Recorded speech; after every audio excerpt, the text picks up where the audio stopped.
பேக்கரியில் கிடைக்கக்கூடிய இந்த வெஜ் ரோல் யாருக்கெல்லாம் பிடிக்குமோ ஸோ மறக்காமல் வீடியோ சர்வ் பண்ணிட்டு ட்ரை பண்ணி பாருங்கள். செய்யலாமா? செய்கிறதுக்கு 1 கப் அளவுக்கு மைதா மாவு எடுத்திருக்கேன். உங்களுக்கு மைதா சேர்க்க விருப்பம் இல்லைன்னா கோதுமை கூட ஆட் பண்ணிக்கோங்க. இப்போது ஈஸ்ட் ஆக்டிவேட் ஆகிறதுக்காக 1 டேபிள் ஸ்பூன் சர்க்கரை, 1 டேபிள் ஸ்பூன் ஈஸ்ட்டு, விறுவிறுப்பாக இருக்கிற பால் 1/2 டம்ளர் அளவுக்கு எடுத்துகிட்டு கொஞ்சம் கொஞ்சமாக பால் சேர்த்து மிக்ஸ் பண்ணி எடுத்துக்கோங்க. ஈஸ்ட் ஆக்டிவேட் பண்ணுறதுக்காக பால் ரொம்ப சூடாக இருக்கக்கூடாது, கை வச்சா பொறுக்கிற அளவுக்கு தான் இருக்கணும். ஸோ அப்போ சேர்த்தா தான் எக்ஸ் நல்லா ஆக்டிவேட் ஆகும். இப்போ மாவு பசஞ்சிட்டு ஒரு 1/2 மணி நேரம் போல் ரெஸ்ட் கொடுத்துருங்க. இப்போ வெஜ்டபிளுக்கு தேவையான உள்ள ஸ்டஃபிங் ரெடி பண்ணிக்கலாம். ஸோ இதுக்கு வந்து நான் 2 உருளைக்கிழங்க வேக வச்சு எடுத்துருக்கேன். இது கூட ஒரு பெரிய சைஸ் வெங்காயம் பொடியாக கட் பண்ணி சேர்த்துக்கோங்க. வேக வச்சிருக்க ஒரு கேரட்டையும் குட்டி குட்டியாக கட் பண்ணி ஆட் பண்ணிக்கோங்க. இதில் வந்து இந்த வெஜிடபிள் தான் சேர்க்கணும்னு அவசியம் இல்லை, உங்களுக்கு பிடிச்ச வெஜிடபிள் எதுவாக இருந்தாலும் இதில் ஆட் பண்ணிக்கோங்க. லைக் கேரட், பீன்ஸ், பட்டாணி அண்ட் சுண்டல் இது போன்ற ஐட்டம்ஸ் இது வேணாலும் ஆட் பண்ணிக்கோங்க. 1/4 டீஸ்பூன் மஞ்சத்தூள், 1/2 டீஸ்பூன் கரம் மசாலா, 1 டீஸ்பூன் மிளகாய்த்தூள், தேவையான உப்பு சேர்த்து நம்ம மிக்ஸ் பண்ணி வச்சுக்கோங்க.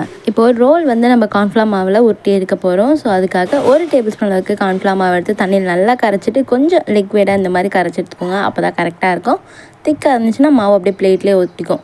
இப்போ வந்து மாவு ப்ரூஃப் ஆகிடுச்சு. இதுக்கப்புறம் நம்ம ஷேப்பாக எடுத்து ஒட்டிடலாம். மாவு நல்லா ரெஸ்ட் கொடுத்து ப்ரூஃப் ஆக விட்டால் தான் அப்போ தான் ரோல் நல்லா அந்த பிரெட் மாதிரி இருக்கும்ல உள்ள, ஸோ அந்த மாதிரி லேயராக வரும். இப்போ மாவை குட்டி குட்டி போர்ஷனாக ரெடி பண்ணி வச்சுருக்கேன். ஸோ அதுலேருந்து ஒன்று எடுத்து நல்லா சப்பாத்திலாம் திரட்டுவோம்ல அந்த மாதிரி மெலிசாக திரட்டி எடுத்துக்கோங்க.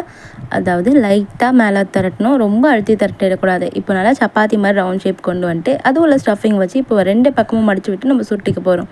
நான் வீடியோவில் காமிக்கிறேன், இதே மாதிரி உருட்டுங்க, அப்போ தான் ஷேப் வந்து கரெக்டாக இருக்கும். ஃபைனலாக கார்னர்ஸ் எல்லாம் ஒட்டுறதுக்கு நம்ம ஆல்ரெடி பேஸ்ட் ரெடி பண்ணி வச்சோம்ல, கார்ன்ஃப்ளவர் பேஸ்ட். ஸோ அதை வந்து நீங்கள் பேஸ்ட் மாதிரி அப்ளை பண்ணிவிட்டு ஒட்டுங்க. அப்போது சூப்பர் ஈஸியாக ஒட்டிட்டோம். அவ்வளோதான். இதே மாதிரி எல்லா ரோல்ஸுமே ரோல் பண்ணி எடுத்துக்கலாம். இப்போ இந்த ரோல் எல்லாமே பொரிக்கிறதுக்கு ரெடியாக இருக்குது. நம்ம ரெடி பண்ணி வச்சுருக்க கார்ன்ஃப்ளவர் தண்ணி, அதுக்கப்புறம் பிரெட் கிராம்ஸும் ரெடியாக இருக்குது. கார்ன்ஃப்ளவர் மாவில் ஒரு கோட் கொடுத்து திருப்பி பிரெட் கிராம்ஸில் ஒரு கோட் கொடுத்து நல்லா மிதமான சூட்டில் எண்ணெயை காய வச்சு இப்போ ஒன்றா போட்டு பொரிச்சு எடுத்துருங்க. எல்லா பக்கமும் ஈவனாக குக் பண்ணி எடுத்துருங்க. அப்போ தான் உள்ள எல்லா சைடும் ஈவனாக வெந்திருக்கும். அவ்வளோதான். நல்லா கோல்டன் ப்ரௌன் ஆனதுமே வெளியே எடுத்துருங்க.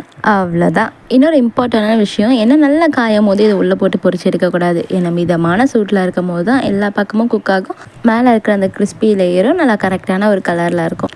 அவ்வளோதான். நல்லா சுட சுட இருக்கும் போதே சூடாக மயோனஸ் இல்லாட்டி சாஸ் வச்சு சாப்பிட்டு பாருங்கள், அவ்வளோ டேஸ்ட்டாக இருக்கும். அண்ட் கண்டிப்பாக சொல்கிறேன், உங்கள் கிட்ஸு விரும்பி சாப்பிடுவாங்க. கடையில் வாங்கி சாப்பிடக்கூடிய அதே டேஸ்ட்டில் இருக்கும். இதே மாதிரி இன்ட்ரெஸ்டிங்கான ரெசிபீஸ்க்கு நம்மளோட சேனலை மறக்காமல் சப்ஸ்கிரைப் பண்ணிக்கோங்க.